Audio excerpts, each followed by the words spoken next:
Hello everyone, welcome to earn money Telugu.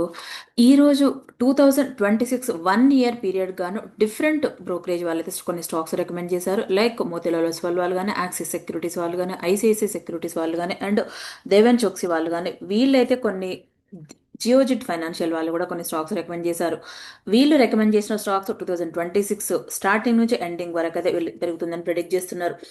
దీంట్లో మల్టిపుల్గా brokerage agency వాళ్ళు ఏ stocks recommend చేశారో చూద్దాం ఈరోజు.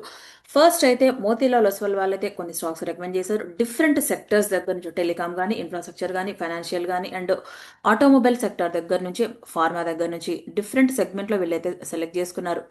వీళ్ళు రికమెండ్ చేసినటువంటి స్టాక్స్లో అన్ని స్టాక్స్ కూడా వెయిటేజ్ అయితే ఈక్వల్గానే ఇచ్చారు. ఈచ్ అండ్ ఎవ్రీ స్టాక్ కూడా 10% వెయిటేజ్ అయితే ఇచ్చారు వీళ్ళు. ఫస్ట్ వీళ్ళు సెలెక్ట్ చేసుకున్న స్టాక్ అయితే భారతీయ ఎయిర్టెల్ స్టాక్ని అయితే సెలెక్ట్ చేసుకున్నారు వీళ్ళు. వీళ్ళు ఈ స్టాక్ని ఎందుకు సెలెక్ట్ చేసుకున్నారో చూస్తే, ఈ భారతీయ ఎయిర్టెల్ వాళ్ళకి బ్రాడ్బ్యాండ్లో కానీ అండ్ డిజిటల్ ఇన్ఫ్రాస్ట్రక్చర్లో అయితే కంటిన్యూగా రెవెన్యూ జనరేట్ అవుతుంది. ఎబిటా కానీ అండ్ సిఏజిఆర్ కానీ ఇయర్ అండ్ ఇయర్ కంపారిజన్లో బెటర్గా గ్రో అవుతారు వీళ్ళు అనేది ప్రిడిక్ట్ చేస్తున్నారు. ప్రజెంట్ ఉన్న వాల్యూతో అప్సైడ్ 12% వెళ్తుంది అయితే ప్రిడిక్ట్ చేస్తున్నారు. ఈ స్టాక్ని ఇంకొకరు కూడా యాక్సిస్ సెక్యూరిటీస్ వాళ్ళు కూడా వెళ్తుందని అయితే ప్రిడిక్ట్ చేస్తున్నారు 2106 రూపీస్గా. నెక్స్ట్ అయితే ఎస్బీఐ స్టాక్ అయితే రీసెంట్ టైమ్స్లో కూడా ఎస్బీఐ స్టాక్ అయితే చాలా బ్రోకరేజ్ వాళ్ళు అయితే రికమెండ్ చేశారు. నేను దివాళీ స్టాక్ నుంచి కూడా ఎస్బీఐ స్టాక్ని అయితే రికమెండ్ చేస్తూనే ఉన్నారు. ఎస్బీఐ స్టాక్ ప్రజెంట్ ఉన్న వాల్యూతో అప్సైడ్ 1100 రూపీస్గా వెళ్తుంది అనేది చెప్తున్నారు. రీసెంట్ టైమ్స్లో యాక్సిస్ సెక్యూరిటీస్ వాళ్ళు లాంగ్ టర్మ్ ఇన్వెస్ట్మెంట్ కోసం కూడా రికమెండ్ చేశారు ఎస్బీఐ సెక్యూరిటీ స్టాక్ని అయితే. ఎస్బీఐ స్టాక్ని దీనికైతే వీళ్ళ loan asset under management growth అయితే స్ట్రాంగ్గా ఉంది, ఫ్రాంచైజీ స్ట్రాంగ్గా ఉంది, అండ్ ఇయర్ ఆన్ ఇయర్ కంపారిజన్లో రెవెన్యూ బెటర్గా జనరేట్ చేస్తున్నారు వీళ్ళు. వీళ్ళ కంపెనీలో క్రెడిట్ గ్రోత్ కూడా బెటర్గా ఉందని చెప్తున్నారు వీళ్ళు. ప్రజెంట్ ఉన్న వాల్యూతో అప్సైడ్ 14% వెళ్తుందని అయితే చెప్తున్నారు. నెక్స్ట్ ఇంకొకటి వీళ్ళు ఐటీ సెక్టర్కి సంబంధించిన స్టాక్ అయితే హెచ్సిఎల్ టెక్నాలజీ స్టాక్ని సెలెక్ట్ చేసుకున్నారు మోతీలాల్ ఒస్వాల్ వాళ్ళు. దీనికి ఇంపార్టెంట్ రీజన్ వీళ్ళు చెప్తున్నది ఏంటంటే, ఏఐ సెగ్మెంట్లో ఈ కంపెనీకి రెవెన్యూ బెటర్గా జనరేట్ అవుతుందని, యుఎస్ దగ్గర నుంచి నెక్స్ట్ FY 26 నుంచి 28 మధ్యలో కూడా రెవెన్యూ అయితే 5.3%గా బెటర్గా రెవెన్యూ జనరేట్ అవుతుందని వీళ్ళైతే ప్రిడిక్ట్ చేస్తున్నారు. ఈ స్టాక్ ప్రజెంట్ ఉన్న వాల్యూతో అప్సైడ్ 29% వెళ్తుందని అయితే చెప్తున్నారు వీళ్ళు 2150 రూపీస్గా. నెక్స్ట్ ఎటర్నల్ అంటే జొమాటో స్టాక్ను కూడా వీళ్ళు సెలెక్ట్ చేసుకున్నారు. ప్రజెంట్ ఉన్న వాల్యూతో అప్సైడ్ 46% అయితే వెళ్తుందని చెప్తున్నారు. వీళ్ళు హైయెస్ట్ రేట్ అయితే ఇచ్చారు ఎటర్నల్ స్టాక్ అయితే. ఎందుకు చెప్తున్నారంటే, వీళ్ళ business Zomato online food delivery మాత్రమే కాకుండా బ్లింకిట్లో బ్లాక్ స్టోర్స్ ద్వారా అయితే వీళ్ళ బిజినెస్ బెటర్గానే గ్రో అవుతుంది. కంటిన్యూగా ర్యాలీ అవుతున్నారు వీళ్ళు బిజినెస్ అనే విధంగా చెప్తున్నారు వీళ్ళు. నెక్స్ట్ టీవీఎస్ మోటార్స్ని అయితే సెలెక్ట్ చేసుకున్నారు వీళ్ళు ఆటోమొబైల్ సెక్టర్ దగ్గర నుంచి.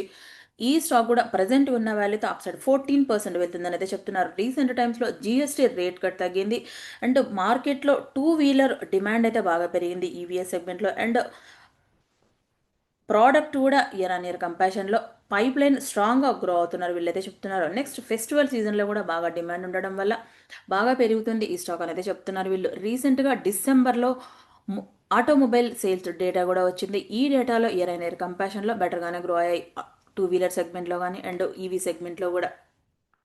ఈ రీజన్ వల్ల వీళ్ళు స్టాక్ అయితే పెరుగుతుందని చెప్తున్నారు. ప్రజెంట్ ఉన్న వాల్యూతో అప్ సైడ్ వెళ్తుందని చెప్తున్నారు. వీళ్ళు ఇస్తున్న టార్గెట్ ప్రైస్ 4159 రూపీస్గా వెళ్తుందని అయితే ప్రిడిక్ట్ చేస్తున్నారు వీళ్ళు.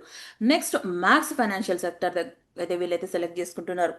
మ్యాక్స్ ఫైనాన్షియల్ సెక్టర్లో వీళ్ళైతే ఇయర్ ఆన్ ఇయర్ కంపారిజన్లో delivery better than APE growth అయితే బెటర్గా గ్రో అవుతున్నారు వీళ్ళు.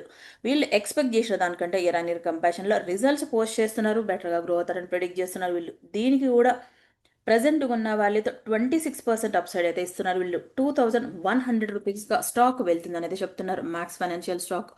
నెక్స్ట్ బయోకాన్ స్టాక్ని అయితే సెలెక్ట్ చేసుకున్నారు. ఇది ఫార్మాసిటికల్ సెక్టర్ సంబంధించినటువంటి స్టాక్. వీళ్ళు ఒక కొత్త ప్లాంట్ని అయితే అక్వైర్ చేశారు రీసెంట్గా. విఆర్ఈస్ అండ్ బయోసిమిలర్ బిజినెస్ అయితే అక్వైర్ చేశారు వీళ్ళు. ఈ బిజినెస్ అక్వైర్ చేయడం వల్ల బయోలాజికల్ బిజినెస్లో అయితే వీళ్ళు స్ట్రాంగ్గా గ్రో అవుతున్నారు అయితే ప్రిడిక్ట్ చేస్తున్నారు వీళ్ళు. ఈ రీజన్ వల్ల స్టాక్ ప్రైస్ ప్రజెంట్ ఉన్న వాల్యూతో అప్సైడ్ 16%గా ఇచ్చారు వీళ్ళు. నెక్స్ట్ జేకే సిమెంట్ స్టాక్స్ని అయితే ఇచ్చినారు.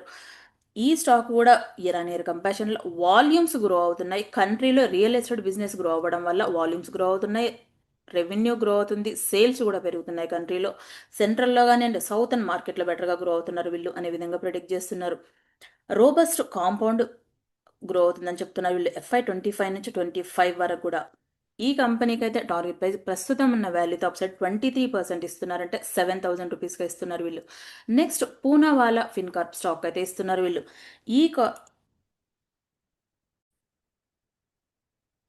వీళ్ళు డిజిటల్ ప్లాట్ఫామ్ ద్వారా డిఫరెంట్ టైప్ ఆఫ్ లోన్స్ అయితే ఎఫెక్టివ్గా ప్రొవైడ్ చేస్తూ ఉంటారు. ఈ రీజన్ వల్ల వీళ్ళు అసెట్ అండర్ మేనేజ్మెంట్ అయితే గ్రో అవుతుంది ఇయర్ అండ్ ఇయర్ కంపారిజన్లో అయితే ప్రిడిక్ట్ చేస్తున్నారు. వీళ్ళు పర్సనల్ లోన్ కానీ, గోల్డ్ లోన్ కానీ, కమర్షియల్ వెహికల్ లోన్స్ కానీ అండ్ ఎడ్యుకేషన్ లోన్స్ అయితే వీళ్ళైతే ప్రొవైడ్ చేస్తున్నారు. లైక్ వెహికల్ లోన్స్ కూడా ఈచ్ అండ్ ఎవ్రీ సెగ్మెంట్లో వీళ్ళైతే బెటర్గా గ్రో అవుతున్నారు. ఈ రీజన్ వల్ల ఈ స్టాక్ కూడా పెరుగుతుంది. ప్రజెంట్ ఉన్న వాల్యూతో ప్రిడిక్ట్ చేస్తున్నారు. ప్రజెంట్ ఉన్న వాల్యూతో అప్సైడ్ 27% వెళ్తుందని చెప్తున్నారు. అంటే 475 రూపీస్ దగ్గర నుంచి 600 రూపీస్గా వెళ్తుందని అయితే ప్రిడిక్ట్ చేస్తున్నారు వీళ్ళు. నెక్స్ట్ ప్రివీ స్పెషాలిటీ కెమికల్కి అయితే ఇది కెమికల్ సెక్టర్కి సంబంధించినటువంటి స్టాక్. వీళ్ళు కూడా ఇంటర్నేషనల్గా గ్లోబల్గా అయితే బాగా బెటర్గా బిజినెస్లో గ్రో అవ్వాలనుకుంటున్నారు.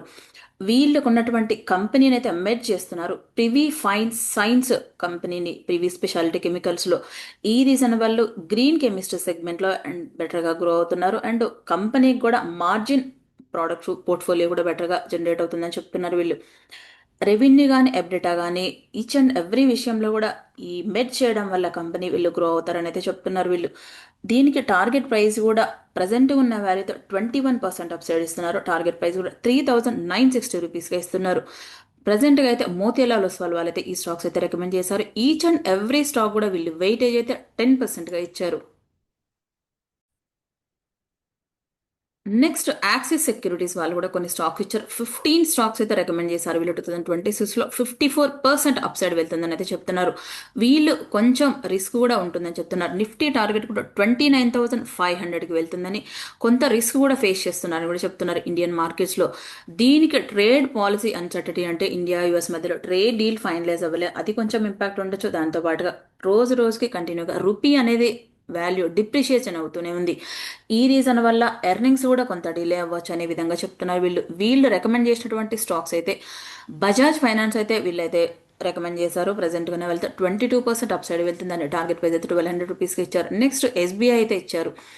ఎస్బీఐ వాళ్ళు చూస్తే మోతీలాల్ ఒస్వాల్ వాళ్ళు ఇచ్చారు, యాక్సిస్ సెక్యూరిటీస్ వాళ్ళు ఇచ్చారు అండ్ వేరియస్ బ్రోకరేజ్ వాళ్ళైతే ఎస్బీఐ వాళ్ళు ఇస్తున్నారు. కానీ ఎస్బీఐ స్టాక్ మాత్రం ఎప్పుడైతే 1,100 రూపీస్ దగ్గరగా ఇస్తున్నారు అందరూ కూడా, స్టాక్ ఎప్పుడైతే 1,100 రూపీస్కి దగ్గరగా ఉంది అన్నప్పుడు మాత్రం ఎవరైనా పర్చేజ్ చేసే వాళ్ళు ఉంటే మాత్రం అక్కడైతే ఎగ్జిట్ అవ్వండి. ఎందుకంటే వన్స్ పైకి వెళ్ళిందంటే స్టాక్ అక్కడ నుంచి డౌన్కి రావడానికి కూడా ఛాన్స్ ఉంటుంది. 1,100 రూపీసే టార్గెట్ పెట్టుకోండి. మేబీ 1,050 నుంచి 1,080 మధ్యలోనే ఎగ్జిట్ అవ్వండి. బెటర్ టు ఎప్పుడు సేఫ్ జోన్లో ఉండడానికి ట్రై చేయండి. నెక్స్ట్ హెచ్డిఎఫ్సి బ్యాంక్ వాళ్ళకి కూడా టార్గెట్ ఇచ్చారు. వీళ్ళు 18% అప్సైడ్ వెళ్తుందని. భారతీయ ఎయిర్టెల్ వాళ్ళకి కూడా ఇచ్చారు అప్సైడ్ 20% అని.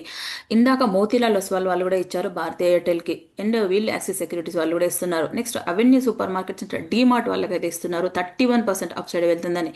నెక్స్ట్ మ్యాక్స్ హెల్త్ కేర్ వాళ్ళకి కూడా ఇచ్చారు. ఇందాక మోతీలాల్ ఒస్వాల్ వాళ్ళు కూడా ఇచ్చారు. యాక్సిస్ సెక్యూరిటీస్ వాళ్ళు కూడా ఇచ్చారు మ్యాక్స్ హెల్త్ కేర్ లాంటి వాటికి. నెక్స్ట్ ప్రెస్టేజ్ ఎస్టేట్స్ కానీ అండ్ అపోలో ట్యూబ్స్ కూడా ఇచ్చారు. స్మాల్ స్టాక్స్ చూసుకుంటే లైక్ మహానగర గ్యాస్ కానీ, ఉజ్జీవన్ స్మాల్ ఫైనాన్షియల్ బ్యాంక్ కానీ, చార్లెట్ హోటల్స్ కానీ, ఐనాక్స్ విండ్ కానీ, కిర్లాస్కర్ బ్రదర్స్ కానీ అండ్ సన్సేరా ఇంజనీరింగ్ కానీ, కల్పతారు ప్రాజెక్ట్ ఇంటర్నేషనల్ వాళ్ళకైతే ఇచ్చారు.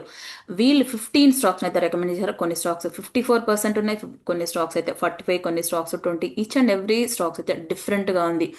అన్నిట్లో హైయెస్ట్గా వెళ్తుంది అని వీళ్ళు ప్రిడిక్ట్ చేసిన స్టాక్ అయితే ఐనాక్స్ విండ్ స్టాక్ అయితే ప్రిడిక్ట్ చేస్తున్నారు 54% అప్ సైడ్ వెళ్తుంది అని అయితే.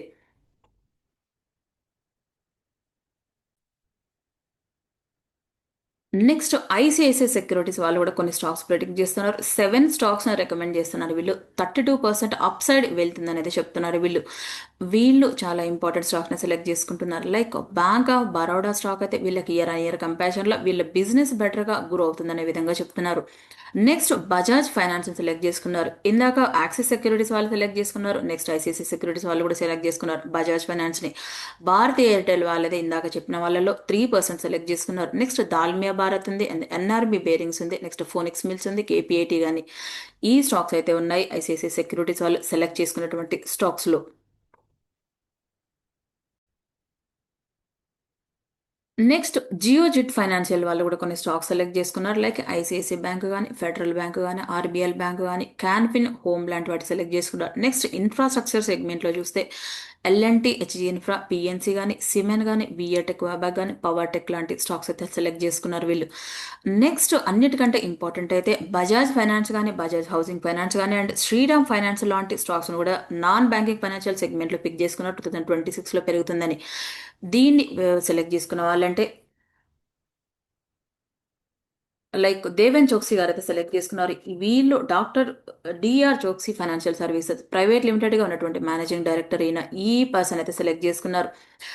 మెజారిటీ ఆఫ్ ద బ్రోకరేజ్ వాళ్ళు సెలెక్ట్ చేసుకున్నది ఏంటంటే ఫస్ట్ ఎస్బీఐ సెలెక్ట్ చేసుకున్నారు, నెక్స్ట్ ఎయిర్టెల్ ఉంది, నెక్స్ట్ బజాజ్ ఫైనాన్స్ ఉంది, నెక్స్ట్ శ్రీరామ్ ఫైనాన్స్ కూడా ఉంది. శ్రీరామ్ ఫైనాన్స్ ఎందుకు సెలెక్ట్ చేసుకున్నారంటే రీసెంట్ టైమ్స్లో జపాన్ వాళ్ళు 20% ఆఫ్ ద వాటాని బై చేశారు. ఈ రీజన్ వల్ల వీళ్ళకి డెట్స్ అనేది తగ్గిపోతుంది. క్రిసిల్ వాళ్ళు కూడా రేటింగ్ పాజిటివ్గానే ఇచ్చారు. దాంతో పాటుగా కూడా వాళ్ళ డెట్ అనేది కూడా తగ్గిపోతూ ఉంది.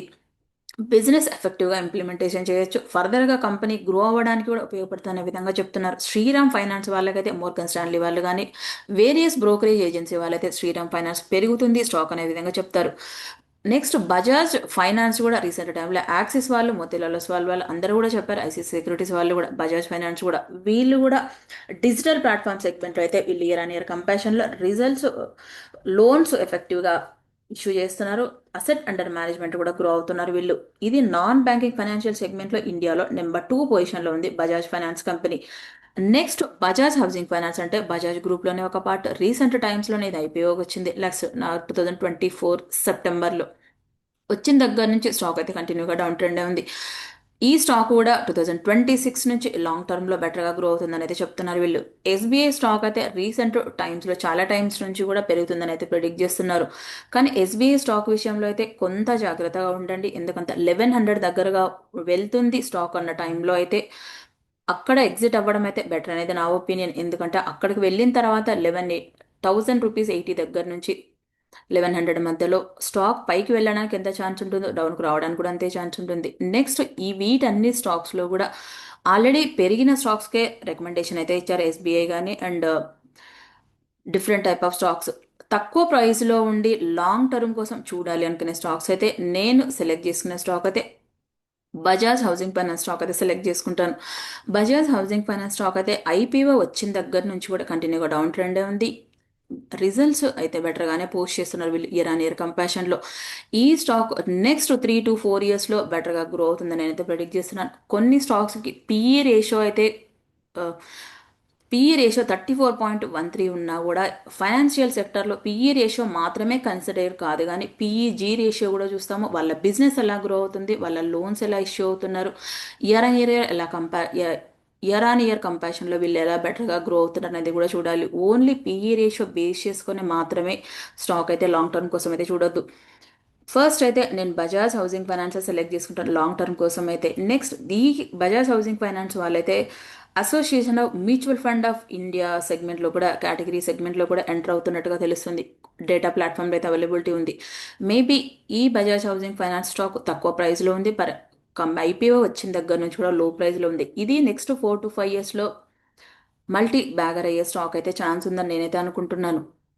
ఇక్కడ చూడండి ఎగ్జాంపుల్గా ఎటర్నల్ స్టాక్ ఉంది కదా, ఈ స్టాక్ 2021లో ఐపీఓ వచ్చింది. అక్కడ నుంచి కూడా 2022లో దగ్గరగా 40 రూపీస్ దగ్గర కూడా వచ్చింది స్టాక్ ఒకనొక టైంలో. ఇది అక్కడ నుంచి నెక్స్ట్ 2 ఇయర్స్లో ఎంత పెరిగిందో మీరు చూడొచ్చు ఇక్కడ. ఎటర్నల్ అంటే Zomato stock. Next Paytm stock కూడా సేమ్ అంతే అయింది. ఐపీఓ వచ్చిన దగ్గర నుంచి డౌన్ ట్రెండ్ ఉంది, కానీ లాస్ట్ 1.5 year 2 years నుంచి కూడా స్టాక్ అయితే బెటర్గా గ్రో అయింది. పేటిఎం కానీ సేమ్ ఇలాంటి స్టాక్సే లైక్ పాలసీ బజార్ కానీ, కార్పొరేట్ టెక్ కానీ స్టాక్స్ ఐపీఓ వచ్చిన దగ్గర నుంచి ఏదైతే డౌన్ ఫాల్లో ఉంటాయో అక్కడ నుంచి నెక్స్ట్ 1 or 2 ఇయర్స్లో బెటర్గా పర్ఫామ్ చేసే స్టాక్స్ కూడా ఇవైతే లేటెస్ట్ రీసెంట్ ఎగ్జాంపుల్స్ అని చెప్పొచ్చు స్టాక్ ఫర్దర్గా గ్రో అవ్వడానికి. నేనైతే బజాజ్ హౌసింగ్ ఫైనాన్స్ సెలెక్ట్ చేసుకొని next 4 to 5 years of the time period ఇస్తే బెటర్గా పెరుగుతుందని నేనైతే అనుకుంటున్నాను. కొంత డిప్లో అయితే యాడ్ చేసుకుంటూ వెళ్తాను నేనైతే. ఈ బ్రోకరేజ్ అందరూ రికమెండ్ చేసినటువంటి స్టాక్స్లో అయితే ఆల్రెడీ అన్నీ కూడా కొంచెం బాగా పెరిగినటువంటి స్టాక్స్కే ఇచ్చారు. ఎస్బీఐ విషయంలో మాత్రం కేర్ఫుల్గా ఉండండి. లాస్ట్ 1 year నుంచి కూడా బ్రోకరేజ్ వాళ్ళు అయితే ఇస్తున్నారు. నెక్స్ట్ శ్రీరామ్ ఫైనాన్స్ అయితే మేబీ గ్రో అవ్వచ్చు, ఎందుకంటే రీసెంట్ టైమ్స్లోనే బ్యాంక్ ఆఫ్ జపాన్ వాళ్ళతో అయితే డీల్ జరిగింది. రీసెంట్ టైమ్స్లోనే స్టాక్ పెరగడం స్టార్ట్ అయింది కాబట్టి. బజాజ్ ఫైనాన్స్ స్టాక్ కూడా లాస్ట్ 2 to 3 months బ్యాక్ ఈ స్టాక్ అయితే స్ప్లిట్ అయింది. మేబీ కొంత టైం తీసుకోవచ్చు బజాజ్ ఫైనాన్స్ స్టాక్ కూడా పెరగడానికి, ఫర్దర్గా నెక్స్ట్ కమింగ్ ఇయర్స్లో బెటర్గా గ్రో అవ్వచ్చు. ఈ వీడియో కనుక మీకు నచ్చినట్టయితే లైక్ చేయండి, షేర్ చేయండి, కామెంట్ చేయండి, ఛానల్ని సబ్స్క్రైబ్ చేయండి. Thank you.